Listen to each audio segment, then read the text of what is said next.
Hani açar mısın?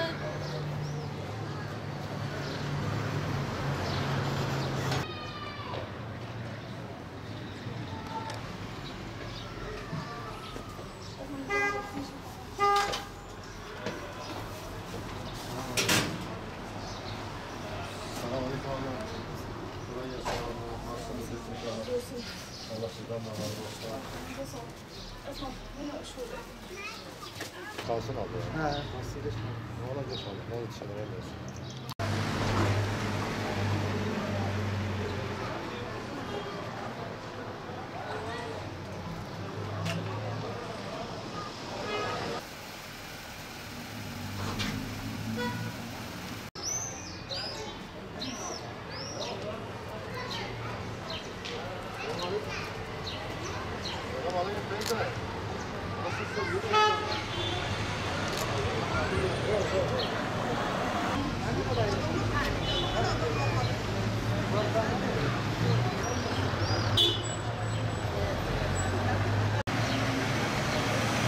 زور کاستنه تستن نمیره. والله کسب منم. شفردن نوتسی یعنی تو. کل ایوار کرد درک ساعت دهات بمرود که سبز داره. والله زوره به در تنه شما. یعنی خونی کی برشکوی. Öncelikle Yüce Rabbimize şükürler olsun bizi bu tekrardan Ramazan ayına kavuşturduğu için. Ramazan ayı deyince zaten merhamet duygularının ön planda olduğu bir aydır. Yani insanlar yani Allah'a daha yakın olduğu bir zamandır. Şeytanların bağlandığı bir zamandır. Tabi bu vesileyle biz Umut Kervanı olarak, Gaziantep Umut Kervanı olarak fakir ve muhtaç ailelerin umudu olmaya devam ediyoruz. Onlara umut olduk. Bu Ramazan ayında da yüzlerce aileye yardım paketlerini, yardım kolilerini hazırladık, ulaştırdık. Yani öncelik olarak biz genelde yetim aileleri seçiyoruz. Bizim için öncelik olan yetim ailelerdir. Bu Ramazan'da da onların mutfaklarında bir sıcak yemek olsun. Onların mutfaklarında yani iftar açacakları bir aşları olsun diye seferber olduk.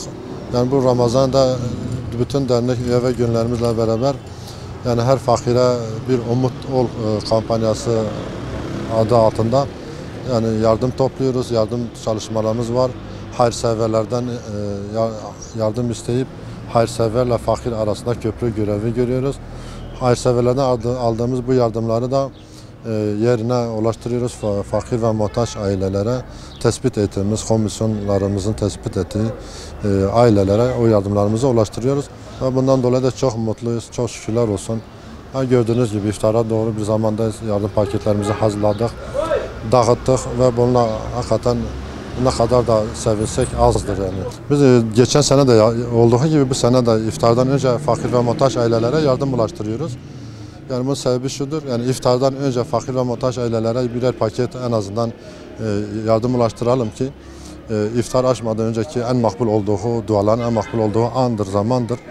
Yani biz istiyoruz ki fakir, muhtaç ve yetim aileler bu vesileyle bize Umut Kervanı aracılığıyla Umut Kervanı ismi altında bütün Müslümanlara, bütün İslami topluluğa, bütün camiaya dua etsinler. Onların dualarından nasibimizi alalım.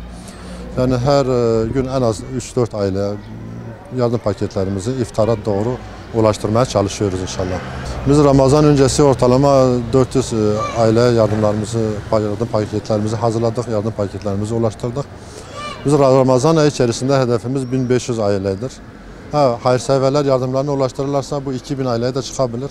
Belki daha da fazla verebilir. Çünkü bizde mevcut kayıtlı aile sayısı hayli fazladır, yüksektir. Yani bunları yardım yetiştirmekte sıkıntı çekiyoruz. Bu konuda hayırseverlerden talebimiz yani gerekli yardımları Umut Kervanı aracılığıyla fakir ve muhtaç ailelere ulaştırabilirler. Yani.